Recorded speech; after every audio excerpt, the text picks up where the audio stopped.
Welcome to worship. We're glad you're here joining with us today, and we hope that this service will be a blessing to you. May God bless us now as we enter worship.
The reading today comes from Genesis 1 through 5. In the beginning, God created the heavens and the earth. Now the earth was formless and empty. Darkness was over the surface of the deep, and the Spirit of God was hovering over the waters. And God said, "Let there be light," and there was light. God saw that the light was good, and he separated the light from the darkness. God called the light day, and the darkness he called night. And there was evening, and there was morning, the first day. When we read in the Hebrew scriptures about the creation story, it brings to mind a great many images that we do think about. And one of the images that we have is the power of God who could create all that we know, not just in our own world, but everything that we could see in the stars.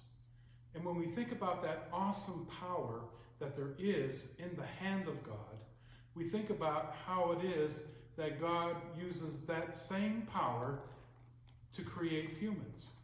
That's right, he creates us. And that power that creates all that we know is the same creative force that makes humans. Sometimes I don't think we perhaps dwell on that as much as we should. We need to know that we are created individually, specially.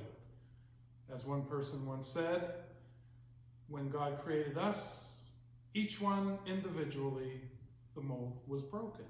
And that is true, because each one is created in the image of God. And that means that we have this very special relationship with our Creator. But we must always understand that that relationship can be damaged. It can be destroyed if we do not hold to our understanding of what it means to be a creature of God. Some years ago, a teacher of mine in undergrad school was on a radio show and he was being interviewed. And in the course of the interview, he said that the one thing that we need to understand is that we are God's creatures. We're God's creatures, created human, and given specific responsibilities in the order of God's creation.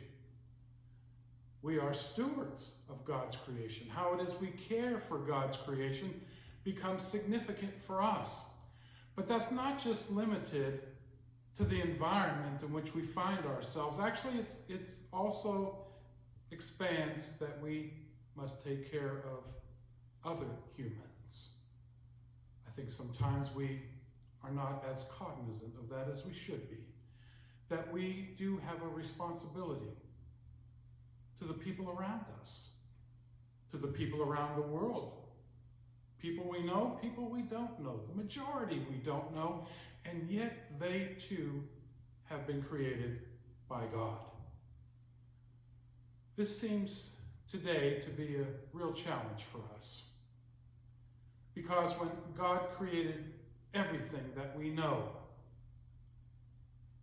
God looked at the day's end, gave an evaluation of his work, and saw that it was very good. I think we need to understand that this created order in which we live was created very good.